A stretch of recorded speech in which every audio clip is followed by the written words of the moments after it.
আজ আমি আপনাদের জন্য নিয়ে এসেছি একটা বইটা আমি মলাট দিয়ে রেখেছি, কারণ আমি পড়ছিলাম বইটা। তো আমি যখনই কোনো বই পড়ি এরকম মলাট দিয়ে রাখি, যাতে বইগুলো নষ্ট না হয়ে যায় ওপরটা।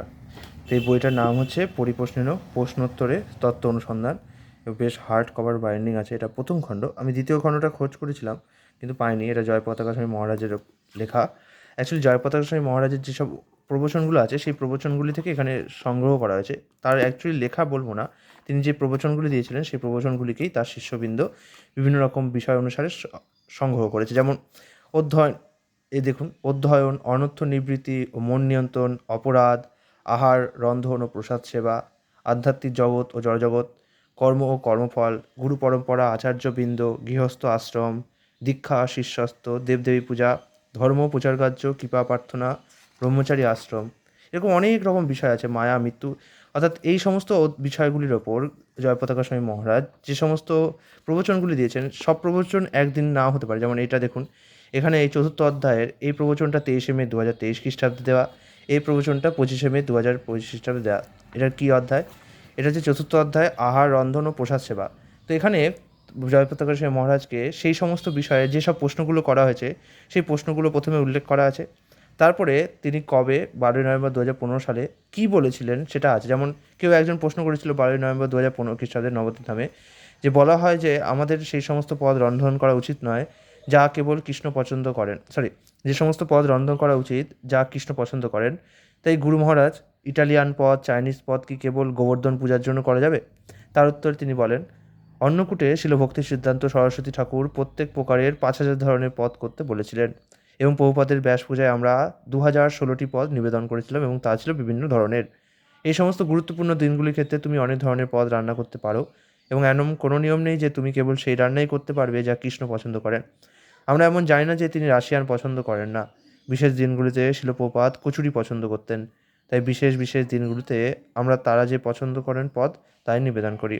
কিন্তু আমরা যে কোনো পদই রান্না করতে পারি। প্রভুপাদ কচুরি পছন্দ করতেন, তুমি তাকে অন্যান্য বিভিন্ন ধরনের পদও রান্না করে দিতে পারো, এমন কোনো নিষেধাজ্ঞা নেই। তো বুঝতে পারছেন, এই বইটা এর জন্য আমার ভালো লেগেছে, কারণ এখানে বিভিন্ন রকমের যে থিমগুলো আছে সেই থিমের ওপর যে প্রশ্নোত্তরগুলো হয়েছে, আমরা আমাদের যে মনের ডাউট আছে সেই ডাউটগুলো কাদের থেকে জানতে পারবো? অবশ্যই ভক্তদের থেকেই জানতে পারবো। কারণ ভক্তা মাম অভিজানতি, ভক্তরা ভগবানকে সব থেকে বেশি ভালো জানেন। এই কারণে আমার এই বইটা পড়ে খুব আনন্দ পেয়েছি। আমার অনেক ডাউট ছিল যেগুলো আমার আস্তে আস্তে এই বইটা পড়ে ক্লিয়ার হয়েছে। আমি আশা করছিলাম এই বইটার দ্বিতীয় খণ্ডও শীঘ্রই পেয়ে যাব, কিন্তু এখনও পাইনি। কারণ এই বইটা আমি দেখলাম এটা প্রথম প্রকাশিতই হয়েছে 19 এপ্রিল 2024, মানে রিসেন্টলি। আমি ডিসেম্বর মাসে বইটাকে নিয়ে এসেছিলাম, তারপর 19 এপ্রিল সেই বছরই এপ্রিল মাসে এটা প্রকাশিত হয়েছে। তার মানে আমি আশা করছি যে এর দ্বিতীয় খণ্ডটা খুব সম্ভবত এই বছর অথবা গত বছরের মধ্যে হয়তো চলে আসার কথা। তো আমি অপেক্ষায় থাকবো যে এই বইটার দ্বিতীয় ধর্ম আসে কী করে। এবার ধর্ম বিষয়ে দেখি কী কী প্রশ্ন আছে, একটা ছোটোখাটো পড়ে এটা দেখি। ধর্ম ও সত্যের মধ্যে পার্থক্য কী?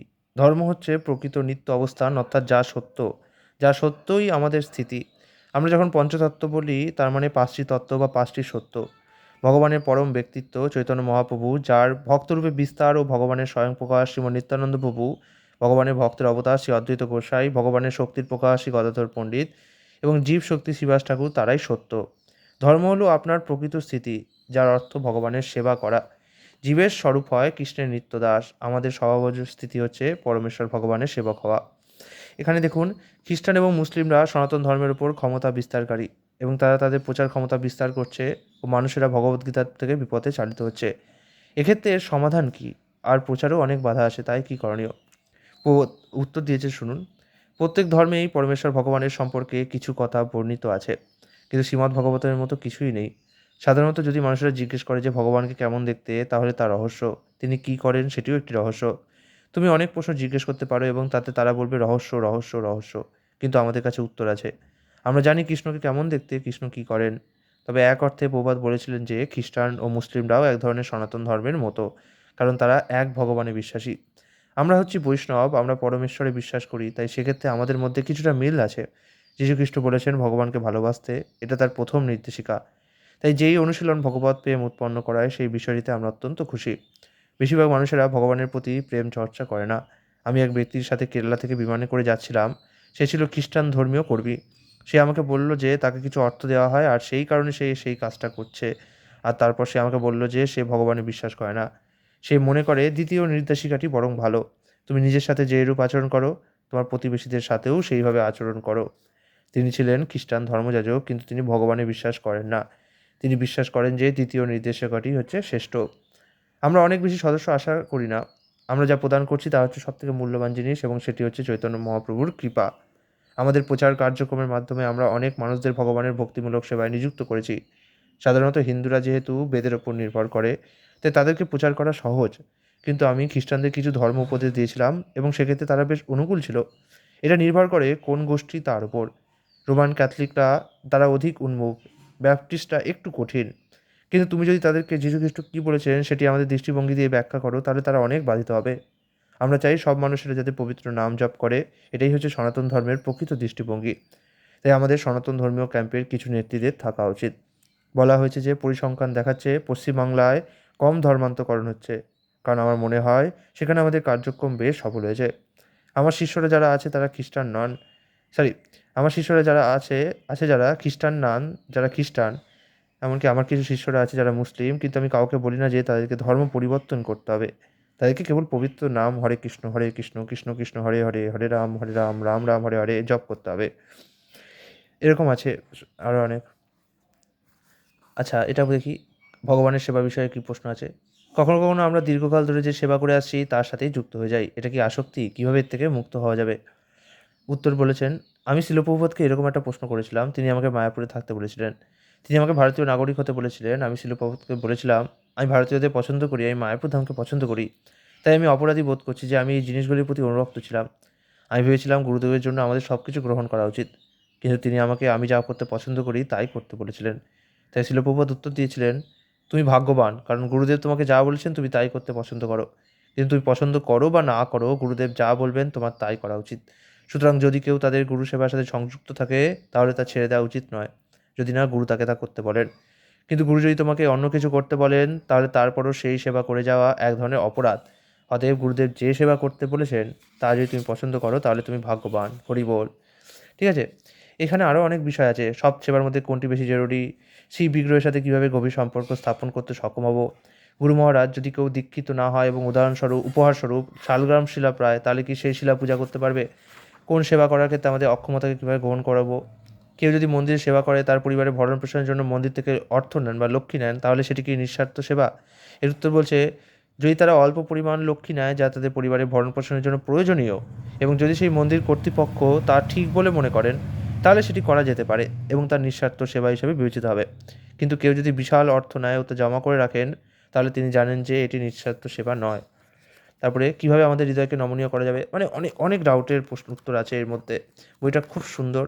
এর মধ্যে আরও অনেক চ্যাপ্টারগুলো আছে যেগুলো আমার ভালো লেগেছে, যেমন সন্তান প্রতিপালনের ব্যাপারেও রয়েছে। যে অনেকেই আছে যারা সন্তান প্রতিপালন করতে তো চায়, কিন্তু ভাবে যে ভগবানের সেবা করব না সন্তান প্রতিপালন করব। সন্তান প্রতিপালন করলে অনেকেরই ভগবান সেবা মানে বাধা চলে আসে। এই কারণেই তিনি বলেছেন যে সন্তান তো প্রতিপালন করো, কারণ কৃষ্ণ তোমাকে এই সন্তানটি দিয়েছেন। এই সন্তানটি কৃষ্ণ যেহেতু দিয়েছেন, তাই একে ভক্ত করে তোলো। তাই সন্তান প্রতিপালন করাটাও একটা কৃষ্ণ সেবারই অন্তর্গত। বিগ্রহ সেবা তো অবশ্যই গুরুত্বপূর্ণ, কিন্তু যদি এমন পরিস্থিতি আসে যে বিগ্রহ সেবা আর সন্তানকে পালন করার মধ্যে কোনো একটিকেই বেছে নিতে হয়, না বেছে উপায় নেই, তাহলে সন্তানকে বরঞ্চ সেবা করাই ভালো, এবং তাকে কৃষ্ণভক্ত বানানোর জন্য সেবা করা উচিত। এমন না সন্তানকে আমি জড়বাদী ব্যক্তি বানালাম। তাকে যদি আমি কৃষ্ণভক্ত বানাতে পারি যথাযথভাবে, তাহলে সেই সেবা করাকে কৃষ্ণ অবশ্যই গ্রহণ করেন। কৃষ্ণ এমন নয় যে তিনি বাছ বিচার করেন যে হ্যাঁ, এ আমাকে সেবা করছে, এ বেশি ভালো সেবা করছে, আর এই মন্দিরে ঝাড়ু দেয়, এ কম সেবা করছে। যেমন আমি বরাবর ব্যক্তিগতভাবে বিগ্রহ সেবার প্রতি এখনও ততটা আকৃষ্ট বোধ করতে পারিনি। এটা আমার একদমই পতিত অবস্থার কারণে হতে পারে। আমি অল্প অল্প বিগ্রহ সেবা করতে পারি, যেমন একটুখানি ফুল দিলাম, একটুখানি জল দিলাম, একটুখানি তুলসী পাতা দিলাম। কিন্তু ওই যে মানে স্টেপ বাই স্টেপ, মানে অনেকক্ষণ ধরে বিভিন্ন পর্যায়ক্রমভাবে ৩ বার বিগ্রহ সেবা, অতদূর আমি এখনও যেতে পারিনি। কিন্তু আমি এখানে ভিডিও করতে, বই পড়তে, এবং মুখে অনুবাদ করতে, এবং মুখে বিভিন্নভাবে পডকাস্ট বানাতে, এগুলো করতে বেশ আনন্দ পাচ্ছি। তো আমি এই কারণে এইগুলোকে বেছে নিয়েছি, যে এই ভিডিও বানানো, বই রিভিউ করা, শ্রীমদ্ ভাগবতম পাঠ করা, এগুলোতে আমি আনন্দ পাচ্ছি ব্যক্তিগতভাবে। ঠিক আছে? তো এইভাবে আমি আস্তে আস্তে কৃষ্ণ সেবা করছি, এটাকেও কৃষ্ণ সেবা হিসেবে গ্রহণ করছেন এবং এই সেবা করতে করতে একসময় আমি বিগ্রহ সেবাতেও আসবো নিশ্চয়ই। ঠিক আছে? তো কোনো সেবাই ছোটো নয়, কৃষ্ণ এরকমভাবে বিচার করে না। তো আমি বলবো যে এই বইটি অবশ্যই সংগ্রহ করুন, সংগ্রহ করে পড়ুন। খুব ভালো, সুন্দর এবং তথ্যবহুল একটি বই এবং আপনাদের মনে যা যা ডাউট আছে আশা করি তার অনেকটাই এই বইতে মানে আপনি পেয়ে যাবেন উত্তর। তাও একবার যদি অধ্যায়গুলো দেখতে চান তো দেখে নিন পজ করে। আমি প্রতিটা অধ্যায় আর রিপিট করব না। মোটামুটি বেশ ভালো অনেকটাই আছে, 300 পৃষ্ঠার মতো, 344, 45, 350 পৃষ্ঠার মতো বই। 200 থেকে 250 টাকা মতো আপনার দাম পড়বে। মায়াপুরের থেকে আপনারা এটা সংগ্রহ করতে পারবেন। এছাড়াও আমার মনে হয় ইসকনের অন্যান্য সেন্টারগুলিতেও এই বইগুলি আপনারা পেয়ে যাবেন। হরে কৃষ্ণ, হরে কৃষ্ণ।